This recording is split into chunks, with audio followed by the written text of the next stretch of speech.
സൗഖ്യമേകുന്നു.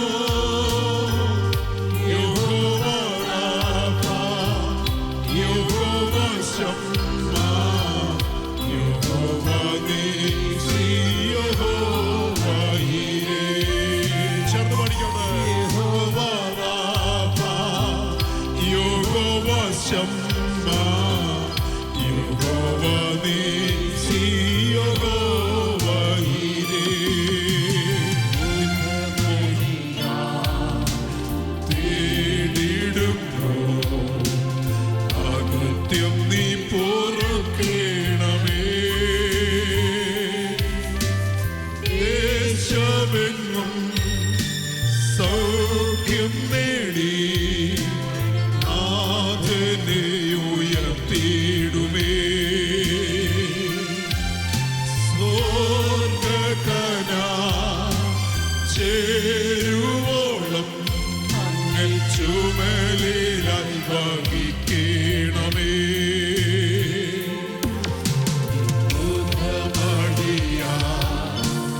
തേടിടുമ്പോ അകൃത്യം നീ പൊറുക്കേണമേ. ആത്മാർത്ഥമായി പ്രാർത്ഥന ഉയർത്തട്ടെ. ദേശമെങ്ങും സൗഖ്യം നേടി നാഥനെ ഉയർത്തിയിടുമേ. സ്വർഗ്ഗകനാ ചേരുവോളം അങ്ങ് ചുമലിലായി വഹിക്കണമേ. യഹോവ റാഫ, യഹോവ റാഫ, യഹോവ ശമ്മ, ഉന്നതൻ നീയേ കൂടിരിക്കുമ്പോ. യഹോവ റാഫ, യഹോവ ശാലോ, യാഹവേ നീ മാത്രം സൗഖ്യമേകുന്നു. യഹോവ റാഫ, യഹോവ ശമ്മ, യഹോവ നീസി, യഹോവ ഈരേ. യഹോവ റാഫ, യഹോവ ശമ്മ, യഹോവ നീസി, യഹോവ ഈരേ. Once more. യഹോവ റാഫ, യഹോവ ശമ്മ. ചേർന്ന് പഠിക്കട്ടെ. ഉന്നതൻ നീയേ കൂടിരിക്കുന്നു. യഹോവ റാഫ, യഹോവ ശാലോ, യാഹവേ നീ മാത്രം സൗഖ്യമേകുന്നു. യഹോവ റാഫ, യഹോവ ശമ്മ, യഹോവ നീസി, യഹോവ ഈരേ. യഹോവ റാഫ, യഹോവ ശമ്മ, യഹോവ നീസി, യഹോവ ഈരേ. വരവിൽ മഹത്വനാളിൽ പൊന്മുഖം കണ്ടിടുമ്പോ പൂർണ്ണ സൗഖ്യം വിടുതൽ നേടി മറയും നിൻ സാന്നിധ്യത്തിൽ. ഭാഗ്യനാട്ടിൽ ശുദ്ധർ കണ്ണീർ ചുംബിക്കുമേ. ഒരു പ്രാവശ്യം കൂടെ.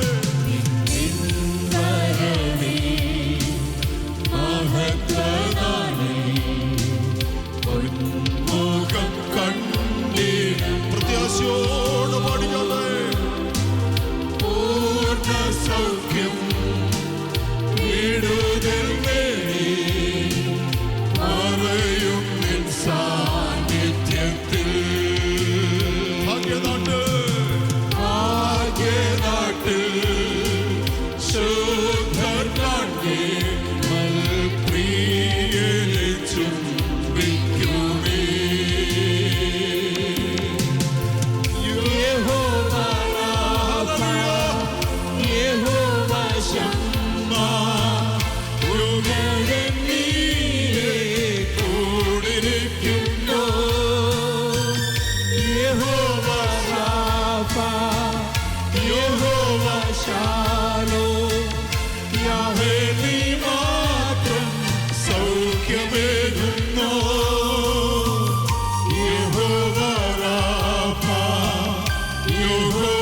ശമ്മ യഹോവ നീസി യഹോവ യിരേ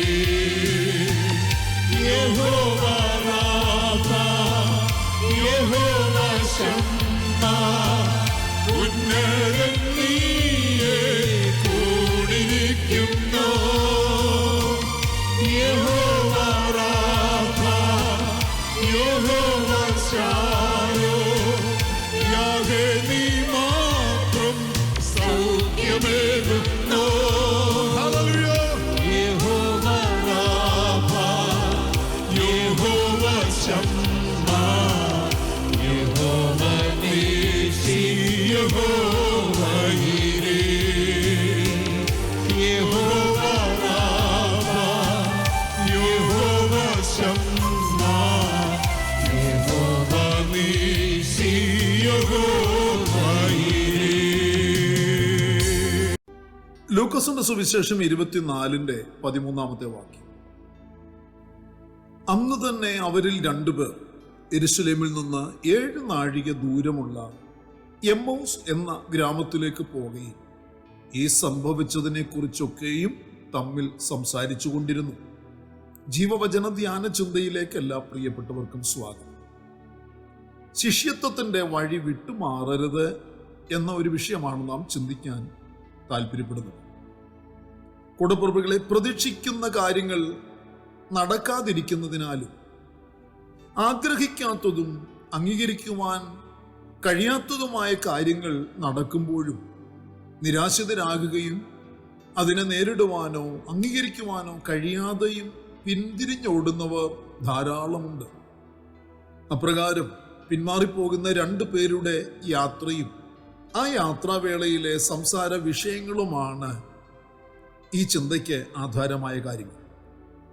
യെരുശലേമിൽ നിന്ന് എമ്മൗസിലേക്ക് പോകുന്ന 2 പേർ യേശുവിന്റെ ശിഷ്യന്മാരുടെ കൂട്ടത്തിലുള്ളവരാണിവർ. അവർ വലിയ ഒരു സംഭവത്തിന് സാക്ഷ്യം വഹിച്ചവരാണ്. യേശുവിന്റെ പീഡാനുഭവവും ക്രൂശുമരണവും കണ്ടവരും അറിഞ്ഞവരുമാണിവർ. യേശുവിന്റെ ഉയർപ്പിനെ കുറിച്ചും ഇവർ കേട്ടിരുന്നു. എന്നാൽ അത് വിശ്വസിക്കുവാനോ ഏറ്റെടുക്കുവാനോ കഴിഞ്ഞില്ല. അവരിപ്പോൾ സംശയാലുക്കളും നിരാശിതരും ഉള്ളിൽ ഭയം വ്യാപരിച്ചിരിക്കുന്നവരുമാണ്. വലിയ ഒരു പദവിയും ദൗത്യവും ഉപേക്ഷിച്ച് പിന്തിരിഞ്ഞോടിപ്പോകുന്നവരാണിവർ. പിന്മാറിപ്പോകുന്ന ഏവരിലും വ്യാപരിക്കുന്നത് അവിശ്വാസവും നിരാശയും ഭയവും ആയിരിക്കും. അപ്പോൾ തന്നെ അവർ ചിലത് അറിഞ്ഞുകൊണ്ട് തന്നെ ഉപേക്ഷിച്ച് കളയുന്നവരുമാണ്. പ്രിയരെ, നിരാശിതരായ ഈ ശിഷ്യന്മാർ ഓടിപ്പോകുവാൻ കാരണം അവർ പ്രതീക്ഷിച്ചത് നടന്നില്ല. അവർ പ്രതീക്ഷിക്കാത്തത് സംഭവിക്കുകയും ചെയ്തിരിക്കുന്നു. പ്രതീക്ഷ നടക്കാതെ വന്നപ്പോൾ ദുഃഖിതരായവർ ഇപ്പോൾ ചെയ്യുന്ന ഈ യാത്ര സന്തോഷത്തോടെ ചെയ്യുന്നതുമല്ല. എന്നാൽ ചില ദിവസങ്ങൾക്ക് മുൻപ് വരെ അവർക്ക് സന്തോഷമുണ്ടായിരുന്നു, അവർക്ക് പ്രതീക്ഷയുണ്ടായിരുന്നു. ഇന്ന് അവരുടെ സന്തോഷമില്ലായ്മയ്ക്കും ദുഃഖത്തിനും കാരണം അവരുടെ ആശ നശിച്ചുപോയിരിക്കുന്നു എന്നുള്ളതാണ്. ക്രിസ്തുവിൽ, അവന്റെ രാജ്യത്വത്തിൽ ആശ വച്ചിരുന്നവർ. അതിനെക്കുറിച്ച് 21 വാക്യത്തിൽ വായിക്കുന്നു, ഞങ്ങളോ അവൻ ഇസ്രായേലിനെ വീണ്ടെടുപ്പാനുള്ളവൻ എന്ന് ആശിച്ചിരുന്നു. അത്രയുമല്ല, ഇത് സംഭവിച്ചിട്ട് ഇന്ന് 3-ാം നാൾ ആകുന്നു. പ്രത്യാശ നഷ്ടപ്പെട്ടവർ, അവർ പ്രതീക്ഷിച്ച കാര്യം നടന്നില്ല. കാര്യം നടക്കാതെ വന്നപ്പോൾ ദുഃഖിതരായി തീർന്നിരിക്കുന്നു. അവർ തങ്ങളുടെ ശിഷ്യത്വം ഉപേക്ഷിച്ച് വിട്ടുപോകുന്നവർ.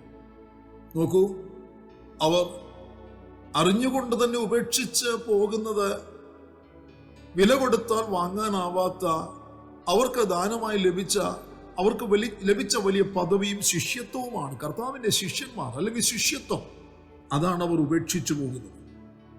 ഇവർ ഗലീലയിൽ നിന്ന് യെരുശലേമിലേക്ക് യേശുവിൻ്റെ കൂടെ വ്യത്യസ്ത അനുഭവങ്ങളും പാഠങ്ങളും ഒക്കെ പഠിച്ച്, അത്ഭുതങ്ങളും അടയാളങ്ങളും ഒക്കെ കണ്ട്, ചില അത്ഭുതങ്ങളൊക്കെ ചെയ്ത്, കർത്താവ് പഠിപ്പിച്ച സകല ആത്മീയ ഉപദേശങ്ങളും പഠിച്ച് ആ ശിഷ്യത്വത്തിന്റെ വഴിയെ സഞ്ചരിച്ചു വന്നിരുന്നവരാണ്.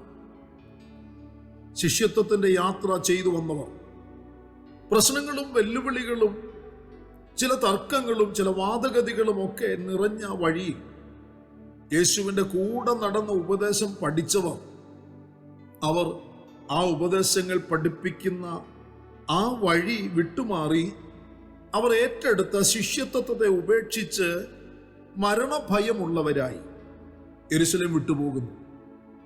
നീണ്ട ദിവസങ്ങൾ, നീണ്ട മാസങ്ങൾ എടുത്ത് യെരൂശലേമിൽ എത്തിയവരാണ് പെട്ടെന്ന് ഭയത്തിനടിമകളായി ഒരു തീരുമാനം എടുക്കുന്നത്.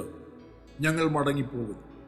നോക്കൂ, ഉപേക്ഷിക്കേണ്ടാത്തത്, ഒരിക്കലും ഉപേക്ഷിക്കേണ്ടാത്തത്, വിലയേറിയത് ഉപേക്ഷിച്ച് കളയുവാൻ അവർ ഒരുമ്പിട്ടിരിക്കുന്നു. അവർ യേശുക്രിസ്തു എന്ന മൂലക്കല്ലിൽ തട്ടി വീണിരിക്കുന്നു. യേശു രാജാവായി വാഴും എന്ന് പ്രതീക്ഷ വച്ചിരുന്നവർ വീണുപോയിരിക്കുന്നു. യേശു ക്രൂശിക്കപ്പെട്ടിരിക്കുന്നു. നിരാശയും ദുഃഖവും നിറഞ്ഞവർക്ക് ഇനി എന്തു ചെയ്യണം എന്ന് അറിയാൻ കഴിഞ്ഞിരുന്നില്ല. എന്നാൽ മടക്കി വരുത്തുന്നവൻ അവരെ വിട്ടുപോകുവാൻ സമ്മതിച്ചില്ല. ശിഷ്യത്വം ഉപേക്ഷിച്ചു പോകാൻ സമ്മതിച്ചില്ല. നിരാശയ്ക്ക് പകരം വീണ്ടും അവരിൽ പ്രത്യാശ പകർന്നു കൊടുക്കുവാൻ ആ തക്ക സമയത്ത് ഉയർത്തെഴുന്നേറ്റവനെ കർത്താവായ യേശു ക്രിസ്തു ഇടപെടുന്നു. യേശു അവരോട് കൂടെ നടന്നു. അവരുടെ ബുദ്ധിയെയും കണ്ണിനെയും തുറന്നു. നിങ്ങൾ കഷ്ടം അനുഭവിക്കേണ്ടി വരും. ഞാൻ കഷ്ടം അനുഭവിച്ച് മഹത്വത്തിൽ പ്രവേശിക്കും. നിങ്ങളും അപ്രകാരം മഹത്വത്തിൽ പ്രവേശിക്കണം എന്ന ഉപദേശം മറന്നവർ, അത് അവരുടെ കൂടെ അവരുടെ കൂടെ നടന്ന് കർത്താവ് അവരെ ഓർമ്മിപ്പിച്ച് അവരെ ശാസിച്ചത് 25-26 വാക്യത്തിലുണ്ട്. ബുദ്ധിഹീനരെ, പ്രവാചകന്മാർ പറഞ്ഞിരിക്കുന്നതെല്ലാം വിശ്വസിക്കാത്ത മന്ദബുദ്ധികളെ, ക്രിസ്തു ഇങ്ങനെ കഷ്ടം അനുഭവിച്ചിട്ട് തൻ്റെ മഹത്വത്തിൽ കടക്കേണ്ടതല്ലോ എന്ന് പറഞ്ഞു. നോക്കൂ, കഷ്ടം സഹിക്കേണ്ടി വരുമ്പോൾ ഭയന്നും നിരാശപ്പെട്ടും പിന്മാറ്റ ചിന്താഗതിയിലേക്ക് നീങ്ങുന്നത് ഭോഷത്വമാണ് എന്ന് കർത്താവ് അവിടെ ശക്തമായി അവരെ ശാസിക്കുന്നു. നമുക്കുമുള്ള ഒരു ഉപദേശമാണ്, നമുക്കുമുള്ളൊരു ശാസനയാണ്. പ്രിയരെ, ഈ നിരാശിതരുടെ കണ്ണിൽ കഷ്ടമനുഭവിക്കുന്നത് ഇവരുടെ കണ്ണിൽ ഭോഷത്വമാണ്. ഈ ചിന്താഗതിക്കാരെ കർത്താവ് കൂടെ നടന്ന് തിരുത്തി കൊടുക്കുകയും അവരുടെ ചിന്താഗതിയെ ശാസിക്കുകയും ചെയ്യുന്നുണ്ട്. അവർ മാനസാന്തരത്തിലേക്ക്, അവർ അവരുടെ ശിഷ്യത്വത്തിലേക്ക് മടങ്ങി വരികയാണ്. കർത്താവ് അവരുടെ കണ്ണ് തുറന്നു. തിരുവെഴുത്തുകളെ വ്യാഖ്യാനിക്കുമ്പോൾ കണ്ണുകൾ തുറക്കപ്പെടുവാൻ സമർപ്പിക്കുകയാണ് കൂടപ്പിറപ്പുകളെ നാം ചെയ്യേണ്ടത്. കണ്ണുകൾ അടഞ്ഞിരുന്നാൽ പ്രത്യാശയുടെ കിരണങ്ങൾ ഒരിക്കലും കാണുവാനാകുകയില്ല. തിരുവെഴുത്തുകൾ തുറന്നപ്പോൾ അവരിൽ ഒരു ഉണർവ് നടന്നതുപോലെ അവർ ശിഷ്യത്വത്തിന്റെ വഴിയെ മടങ്ങി വന്ന് അവരുടെ യാത്ര വീണ്ടും മടങ്ങിവരവിലേക്ക് നയിച്ചപ്പോൾ അവർക്ക് വീണ്ടും സന്തോഷം അനുഭവിക്കുവാൻ കഴിഞ്ഞു. കൂടപ്പിറപ്പുകളെ, കണ്ണു തുറന്നവർ, സന്തോഷത്തിലേക്ക് മടങ്ങി വന്നവർ, ശിഷ്യത്വത്തിന്റെ വഴിയെ നടക്കുന്നവർ, കണ്ണ് തുറന്നപ്പോൾ കണ്ടതും കേട്ടതും പറയുവാൻ തുടങ്ങണം.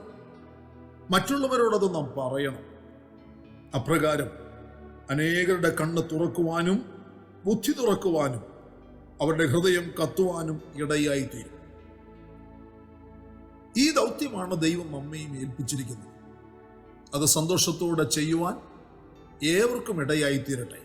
പ്രാർത്ഥനയ്ക്കായി നമ്മുടെ കണ്ണുകളെ അടയ്ക്കും.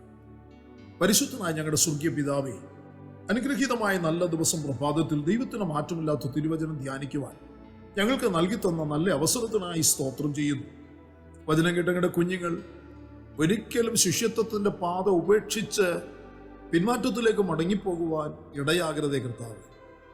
അറിഞ്ഞോ അറിയാതെയോ ഒരിക്കലും ഉപേക്ഷിക്കേണ്ടാത്തത് ഉപേക്ഷിച്ച് കർത്താവെ പിന്മാറ്റത്തിലേക്ക് മടങ്ങിപ്പോകുന്ന ആരെങ്കിലും ഉണ്ടെങ്കിൽ, മടങ്ങിപ്പോയിരിക്കുന്നവർ ഉണ്ടെങ്കിൽ അവരെ കർത്താവ് ഈ ദിവസങ്ങളിൽ അവരെ കണ്ണു തുറന്ന് മടക്കി വരുത്തണമെന്ന് പ്രാർത്ഥിക്കുന്നു. ഞങ്ങൾക്ക് ഏൽപ്പിച്ചിരിക്കുന്ന ആ മഹാനിയോഗം, ആ വലിയ ദൗത്യം അനേകരെ കണ്ണു തുറക്കുവാൻ തക്കണോ, അനേകരെ മടക്കി വരുത്തുവാൻ തക്കവണ്ണം, ഹൃദയം വചനത്താൽ കത്തുവാൻ തക്കവണ്ണം ഞങ്ങളുടെ ഞങ്ങൾ അനുഭവിക്കുന്നത്, ഞങ്ങൾ അനുഭവിക്കുന്ന സന്തോഷം, ഞങ്ങൾ അനുഭവിക്കുന്ന സമാധാനം മറ്റുള്ളവർക്ക് പകർന്നു കൊടുക്കാൻ, മറ്റുള്ളവർ അനുഭവിക്കണമെന്നുള്ള ആഗ്രഹത്തോടെ പ്രയത്നിക്കുവാൻ, പ്രവർത്തിക്കുവാൻ, സാക്ഷിക്കുവാൻ ഞങ്ങളെയും സഹായിക്കണമേ, ഞങ്ങളെ ഉപയോഗിക്കണമേ എന്ന് പ്രാർത്ഥിക്കുന്നു. പരിശുദ്ധാത്മാവിനെ സഹായം ചോദിക്കുന്നു. പ്രാർത്ഥന കേട്ടവൻ കൃപയ്ക്കായി സ്തോത്രം. മഹത്വം അങ്ങയ്ക്ക്. സകലത ഞങ്ങൾക്ക് വേണ്ടി ജീവൻ തന്ന യേശു ക്രിസ്തുവിന്റെ ധന്യമായ നാമത്തിൽ താഴ്മയോട് അപേക്ഷിക്കുന്ന പശ്ചാ ദയ തോന്നി കേൾക്കുമാറാകണമേ. ആമേൻ. പ്രിയ വചനങ്ങളാൽ പരിശുദ്ധനായ ദൈവം എല്ലാവരെയും അനുഗ്രഹിക്കട്ടെ. നമ്മുടെ വാഴ്ചപ്പെട്ട കർത്താവിന്റെ വരവ് അടുത്തിരിക്കുന്നതിനാൽ അവന്റെ വരവിന് വേണ്ടി നമുക്ക് ഒരുങ്ങി കാത്തിരിക്കാം. മാറാനാഥ പ്രാണപ്രിയൻ തന്റെ